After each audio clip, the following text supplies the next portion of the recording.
Bonjour à tous, c'est Emmanuel pour Free Lunch, votre podcast hebdomadaire ultra turbo giga libéral. Et je suis enfin de retour avec Fergan. Aujourd'hui, Fergan, bonjour. Salut Emmanuel. Pour un retour très fracassant, puisqu'on a eu la fameuse nouvelle, la nouvelle du fameux Brexit, qui a été une surprise pour beaucoup de monde, nous y compris. C'est vrai que moi je dois vous avouer que je me suis couché le soir en me disant c'est bon, c'est plié, le Royaume-Uni va rester dans l'Union Européenne, et je me suis levé le lendemain en apprenant que non, c'était fini. Donc c'est vrai que, alors je sais pas pour toi Fergan, mais moi ça a été vraiment une grosse surprise. J'aurais parié sur le Brexit moi aussi si j'avais pu, mais c'est vrai qu'il y a toujours ce suspense qui demeure. Donc moi j'ai suivi sur le Remain, tu veux dire, non? Ouais, non, sur le Brexit pour le coup. D'accord. Ah oui, parce que moi, pour moi, c'était... Je pensais qu'ils allaient sortir vraiment. Après, j'ai suivi les résultats toute la nuit, j'ai fait une nuit blanche. Moi, j'étais vraiment convaincu que le Remain allait gagner, et parce qu'en fait, j'ai un peu cette habitude de pas nécessairement regarder les sondages, mais plutôt de regarder tout ce qui est les paris, les bookmakers et ce genre de choses, qui en général font un meilleur boulot que les sondages. Quand on regarde un peu sur la longue durée, ils ont tendance à pas se tromper. Là, ils se sont monumentalement trompés. Donc c'est pour ça que moi je me suis fait bêtement avoir là-dessus, parce que j'avais juste regardé un peu ce que les bookmakers disaient. Donc du coup, ce qui rend l'élection américaine d'autant plus importante, parce qu'ils annoncent tous Hillary Clinton vainqueur. Donc on verra un peu qu'est-ce que ça va donner cet automne. Mais ouais, non, pour moi c'était une affaire assez pliée. Et il y a beaucoup de choses à dire, comme vous pouvez le deviner, puisque les ramifications sont quand même assez larges. J'avais pris le temps un peu de poser la question sur Facebook. Vous avez été nombreux à poser pas mal de questions très intéressantes. Et donc déjà, il y a un point qu'on voulait voir en particulier. Ça a été la réponse vis-à-vis, à la suite des résultats, où tout le monde n'a pas été, on va dire, forcément très gentleman dans leur façon de réagir aux résultats. Et on voulait déjà commencer là-dessus, et notamment de la part de beaucoup de commentateurs plutôt européistes, on va dire qu'on pas été très fair-play. Oui, on pense plus particulièrement à des gens comme Jean Quatremer qui s'est déchaîné dans les médias, sur Twitter, de manière assez marrante, mais c'était triste parce que il y avait une espèce de rage, de rancœur à l'idée que les Britanniques puissent quitter une construction aussi infaillible que l'Union européenne, selon ce point de vue, et avec des réactions typiques du mec jaloux possessif qui, pour empêcher que sa femme la quitte, va essayer de la faire chier au maximum, quoi. Enfin, c'était comme ça que je l'ai ressenti, c'est-à-dire qu'on avait des gens qui ont appelé à prendre limite des mesures de rétorsion. Enfin, ils l'ont pas dit explicitement, mais enfin. Alors oui, peut-être pour remettre un peu dans le contexte, puisque je ne sais pas si tout le monde a vu ça, mais quand on parle de réactions pas vraiment fair-play, on parle de diverses interventions ou des commentateurs, donc notamment Jean Quatremer, qui a dit à l'antenne clairement qu'il fallait rendre le Brexit le plus douloureux possible pour éviter les effets de contagion. Ce qui tout à fait. Quand même, d'un point de vue démocratique, est quand même pas tip-top. Enfin, je veux dire que quel que soit l'opinion de chacun sur le sujet, je respecte absolument toute opinion là-dessus, mais le vote il a été fait, à ma connaissance il n'y a pas eu de fraude, la victoire elle a été quand même, c'était pas du 49,9 contre 50,1, c'était quand même c'est toujours sur le genre de quand on est sur ce genre de référendum, on a toujours des résultats en général qui sont soit très très serrés, soit plusieurs points d'écart, et plusieurs points d'écart c'est plutôt une victoire assez claire. Je me souviens plus de mémoire, c'était 48-52. Bon, sur un sujet aussi où jusque au dernier jour les sondages étaient extrêmement serrés et tout, c'était quand même une victoire assez importante. Et de devoir dire on va les réprimander, on va leur donner la fessée mettant en place. Il faut que l'Europe mette en place des mesures punitives. Mais surtout, ça en dit très vraiment long pas sur fair-play. l'état de l'Union européenne. Ça en dit très long. C'est-à-dire effectivement, on n'envisage même plus qu'un État puisse être, une population puisse être prospère en dehors de l'Union européenne. Et si il faut menacer les gens de la perspective qu'ils s'appauvrissent pour donner de la légitimité à l'Union européenne, ça en dit long sur sa valeur. Ça en dit long sur la valeur de cette légitimité qui repose sur une crainte de sombrer dans le déclin économique. Et d'ailleurs, à ce propos, la campagne des Remainers était pathétique. C'est-à-dire que on peut être pro-Union européenne, on peut avoir des arguments sensés pour la construction européenne, effectivement, redouter peut-être que c'est un rempart contre les protectionnismes, quoi que ça se discute. Discuter des arguments géopolitiques, de dire effectivement, lorsque les États s'allient ensemble, ils sont peut-être plus forts sur la scène. Après, est-ce qu'on veut vraiment des États forts, c'est une autre question. Mais les arguments qui tendait donc à présenter la perspective d'un Brexit comme un apocalypse économique et commercial, c'était vraiment ridicule. Genre, c'était vraiment de la mauvaise foi, parce que lorsqu'on regarde un petit peu le continent européen, on observe qu'il n'y a simplement aucune corrélation entre la santé économique d'une population et son appartenance à l'Union européenne. Je rappelle par exemple que la Suisse et la Norvège sont hors UE, et que ce sont les populations les plus prospères d'Europe. Et j'imagine, et je rappelle aussi que des États comme l'Espagne, comme la Grèce, qui connaissent un chômage qui concerne Plus de 20%. Voilà, sont dans la zone euro, dans l'Union européenne, donc prospérité et Union européenne, ce n'est pas forcément lié.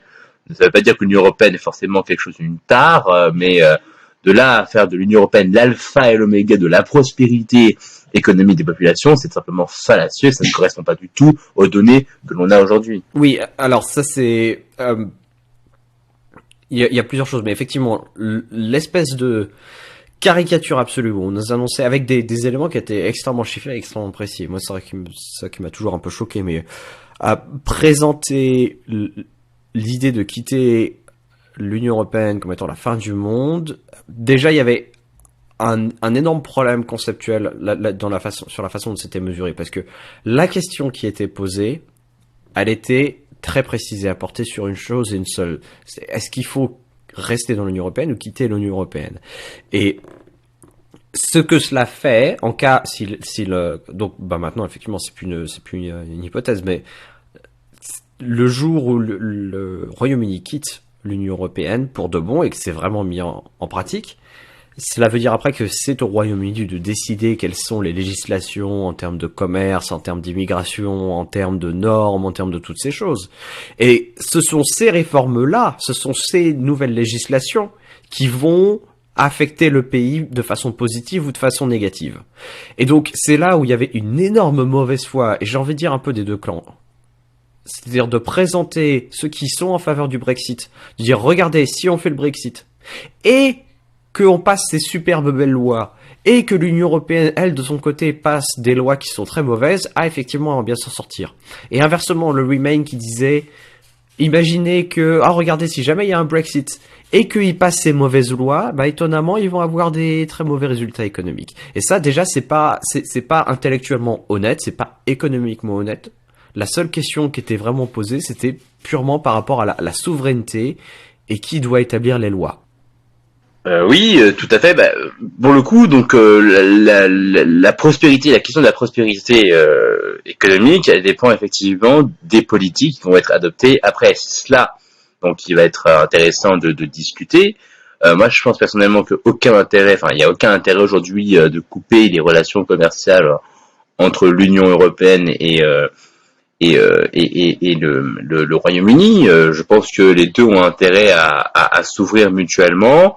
Après, c'est vrai que l'Union européenne, à l'égard des États tiers, exerce un certain protectionnisme. Et si donc les Britanniques veulent pénétrer le marché européen, cela va dépendre donc de leur capacité à négocier un accord favorable.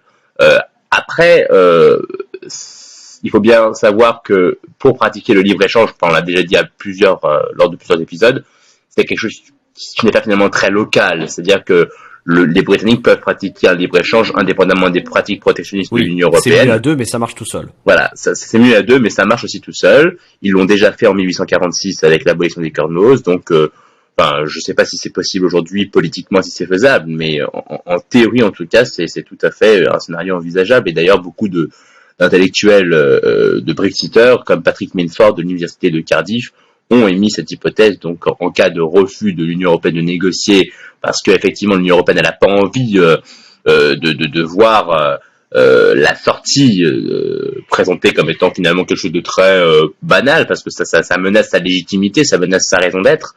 Dans ce cas-là, effectivement, peut-être qu'il n'y aura pas d'autre choix pour le Royaume-Uni d'adopter des politiques commerciales unilatéralement ouvertes. Et donc, oui, on verra ça. Effectivement. Et pour rebondir un peu là-dessus, il y a deux, trois points, je peux dire techniques, mais bon, 2-3 points précis que j'aimerais clarifier pour tout le monde. Donc déjà, premièrement, sur la question de l'immigration, puisqu'il y en a qui ont dit mais grâce à l'Europe, on pouvait se déplacer et tout machin, les étudiants, tout ça, on pouvait y aller sans problème. Bon, déjà, juste pointer du doigt, enfin, quand même pas non plus nous faire croire que jusqu'à l'entrée du Royaume-Uni dans l'Union européenne, personne ne pouvait se rendre au Royaume-Uni. Ce serait quand même assez ridicule comme idée. Même là aujourd'hui, de toute façon, jusqu'à présent, le Royaume-Uni n'était pas dans Schengen. N'a jamais été dans Schengen. J'y suis personnellement allé à plusieurs occasions. Et pour que, il faudrait que le Royaume-Uni décide de bloquer l'immigration venant d'autres pays européens, ce que aucun des Brexiteurs ne défend. Oui, ils sont opposés à une immigration, à toute forme d'immigration extra-européenne. Et c'est vrai que c'est quelque chose sur là-dessus. Je suis pas vraiment d'accord avec eux là-dessus, mais on peut ne pas être d'accord avec quelqu'un, ça légitime pas non plus de déformer ses propos. Ils n'ont pas dit qu'ils voulaient bloquer l'immigration venant des pays européens. La tradition conservatrice anglaise n'est pas la tradition conservatrice française ou américaine. Ce sont des gens au contraire qui sont très ouverts au libre-échange.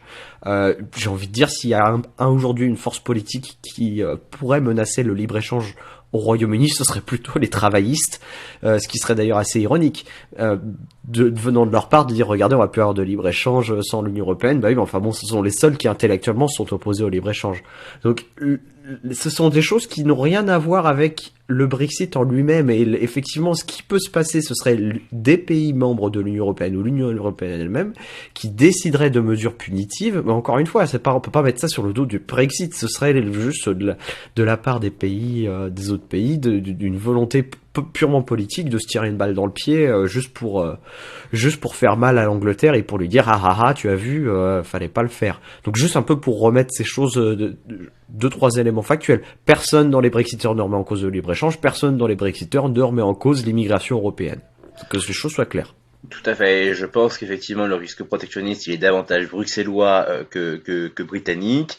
Et j'espère que les Britanniques sauront vraiment adopter les bonnes politiques pour clouer le bec à tous ces protectionnistes européens qui pensent être supérieurs sous prétexte qu'ils sont chapeautés par une instance politique qui regroupe 500 millions de personnes. Ça ne veut absolument rien dire. Donc voilà, je pense vraiment qu'il y a la possibilité enfin de se débarrasser du mythe selon lequel une population prospère nécessite une bureaucratie qui régule l'économie à l'échelle supranationale. Après, un autre élément assez intéressant, c'est bien évidemment la réaction de l'Écosse. Moi, ça m'a fait marrer parce que on regroupe, on a déjà eu la campagne écossaise en 2014 et on risque donc d'avoir un deuxième référendum sur l'indépendance écossaise, et il sera là intéressant de mesurer aussi la consistance des nationalistes, si promptes à dénoncer l'impérialisme bruxellois, mais qui aiment bien exercer un pouvoir, si je puis dire, analogue sur les entités subnationales. Donc il sera intéressant de voir si on assiste à une campagne un petit peu à l'échelle différée, quoi. Oui. Tout à fait. On en avait déjà parlé, d'ailleurs, je vous renvoie, si vous l'avez pas déjà écouté, à l'épisode 19 de Free Lunch, où on avait parlé en détail déjà du Brexit. Et on avait déjà à l'époque parlé de l'idée que si le Brexit se fait, il va y avoir un référendum écossais. Je pense que là aujourd'hui c'est plus vraiment une hypothèse. si ça se confirme, donc à moins qu'il y ait je sais pas, à moins qu'il y ait un tour de passe-passe et que le Brexit ne se fasse pas, on est jamais à l'abri de ça avec l'Union européenne. Mais si, si- il est pratiquement certain aujourd'hui que l'Écosse demande un référendum pour sortir du Royaume-Uni, sachant que aucune province écossaise n'a voté Brexit, absolument aucune. Euh, A priori, il faudrait voir par rapport au Pays de Galles, mais le Pays de Galles a voté à peu près comme le reste a voté comme l'Angleterre, donc il n'y a pas de velléité indépendantiste de la part du Pays de Galles. Et l'Irlande du Nord aussi est très remontée. Et il se peut qu'on ait un éclatement du Royaume-Uni d'ici à quelques années, et que les Écossais demandent leur indépendance, et que l'Irlande du Nord demande à être attaché à la République d'Irlande. Je pense que quand quand certaines personnes disent qu'on vivait aujourd'hui était un événement historique, ce n'est pas du tout une exagération. On vit aujourd'hui un événement absolument historique dans l'histoire de la construction européenne, et potentiellement la fin du Royaume-Uni. J'ai vraiment envie d'insister sur ce point-là. Je pense que Cameron a été complètement dépassé par le monstre qu'il a créé, si je puis dire ça comme ça. Mais effectivement, là, on est, ce qui serait pas une mauvaise nouvelle, selon moi. Donc, ce sera intéressant. Il y a aussi juste petit dernier point rapidement sur la question d'Écosse. Il y a des ramifications politiques dans le sens où euh, l'Écosse et le Royaume-Uni ne sont pas du tout sur le même échiquier politique. L'Écosse et l'Angleterre ne sont pas sur le même échiquier politique. L'Angleterre est très très conservatrice, et l'Écosse est beaucoup plus travailliste. D'ailleurs, pour l'anecdote, c'était quelque chose qui avait été raconté par Jean-Marc Daniel. Euh, le la avoir Tony Blair à la tête du Parti travailliste était un coup de publicité pour éviter, parce que tout le monde avait un peu cette impression que le Parti travailliste était en fait le parti écossais plus qu'autre chose, et donc Tony Blair avait réussi à hisser à la tête du Parti travailliste pour conserver un peu cette image anglaise, parce que l'énorme majorité de la base électorale des travaillistes est plutôt en Écosse, et effectivement l'Angleterre en elle-même est une province beaucoup plus conservatrice, donc ça peut être politiquement très très important, très très intéressant de voir un peu comment les choses vont se développer. Effectivement, quand tu parles de la fin potentielle du Royaume-Uni, alors il va falloir attendre un petit peu pour voir si ça se confirme. Je pense que ce serait une très bonne chose. Effectivement, c'est pas quelque chose de très mauvais en soi.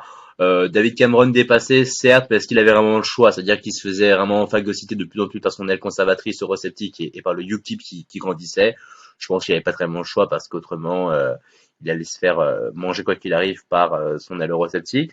Et c'est vrai que c'est un moment historique, parce que on risque d'avoir un référendum qui va donc porter un coup d'arrêt, ou du moins bon, temporairement, à l'Union européenne, et peut-être la fin du Royaume-Uni, qui induirait une plus grande fragmentation politique du continent européen. Une très bonne chose, je pense, parce que ça va accroître la concurrence réglementaire, fiscale. D'ailleurs, je lisais il y a pas très longtemps l'article dans Le Monde, qui déplorait que l'Angleterre pourrait s'adonner à un, je cite, dumping fiscal et réglementaire encore plus agressif après la fin du Brexit. Et c'est une très bonne chose pour les autres Européens, parce que ça va, plus il y aura des États qui joueront la carte de la concurrence fiscale et réglementaire, plus les autres États seront incités à prendre des mesures plus favorables à la liberté individuelle.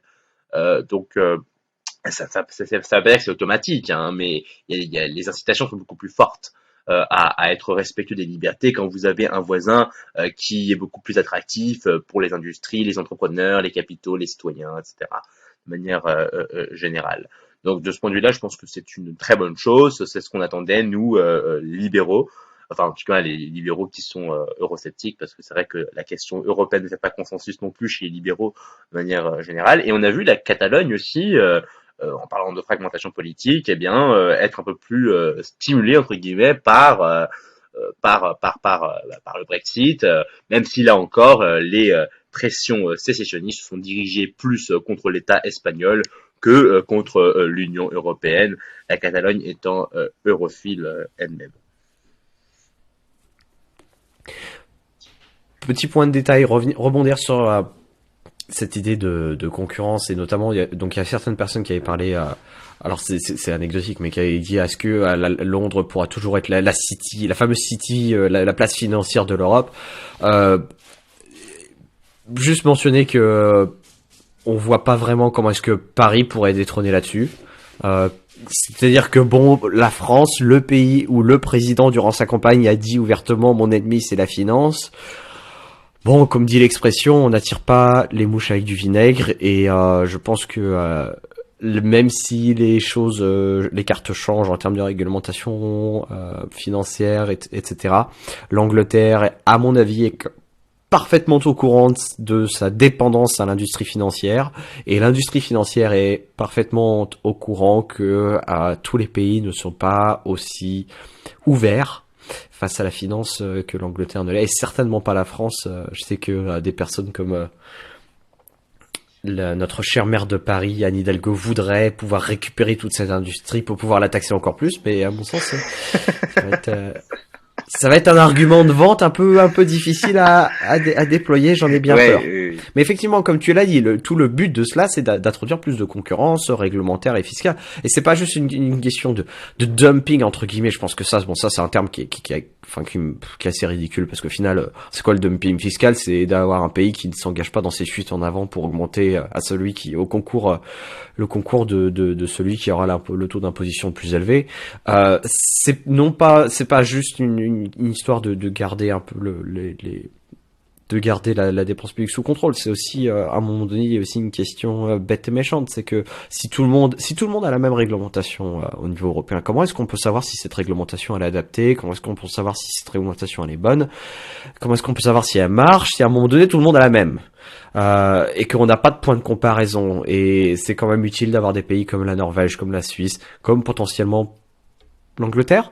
C'est intéressant d'avoir des pays comme ça avec des réglementations différentes. Peut-être qu'elles seront bonnes, peut-être qu'elles seront mauvaises, mais si on n'a pas de point de comparaison, comment est-ce qu'on peut savoir si notre réglementation est bonne? Et ça, c'est quand même un des points cruciaux que l'Union européenne, que cette espèce d'idée de super-État n'est pas vraiment capable d'adresser. Tout à fait, c'est-à-dire que la concurrence, effectivement, permet de mieux mesurer, si je puis dire, la compétitivité des politiques publiques, et favorise l'émulation entre gouvernements, l'analyse comparée, et ce sont des choses qui sont tout à fait saines pour mesurer l'opportunité des décisions que nous, on prend à l'échelle nationale.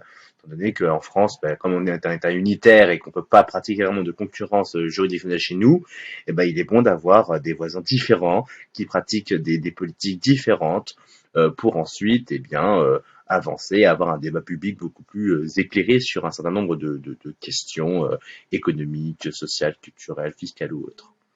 Donc de ce côté-là, c'est vrai que l'éclatement donc de l'Europe en plusieurs entités politiques rivales, entre guillemets, est une très bonne chose. Et je pense pas qu'il faille le craindre, contrairement à ce que certains observateurs par les médias avancent. L'unité politique d'un État n'est absolument pas une fin en soi. Un État, c'est un moyen pour garantir les libertés. Et s'il apparaît que la fragmentation est une configuration institutionnelle beaucoup plus adéquate pour cette finalité, je vois pas pourquoi il faudrait la craindre dans le futur ou dans le présent. C'était le 29e épisode de Free Lunch. On vous remercie pour votre fidélité, et n'oubliez pas que vous pouvez vous abonner sur à peu près tous les réseaux sociaux possibles et imaginables, Twitter, Facebook, YouTube, SoundCloud, iTunes et j'en passe. Et si vous voulez en savoir plus sur le Brexit, on avait déjà fait un podcast, l'épisode 19 de Free Lunch, avant la fameuse élection du coup, où on avait abordé d'autres questions. Et on vous remercie encore une fois pour votre fidélité. On remercie tous ceux qui contribuent financièrement à ce que ce podcast puisse tout simplement tourner. Et on vous dit à la prochaine. Au revoir. Salut, à la prochaine.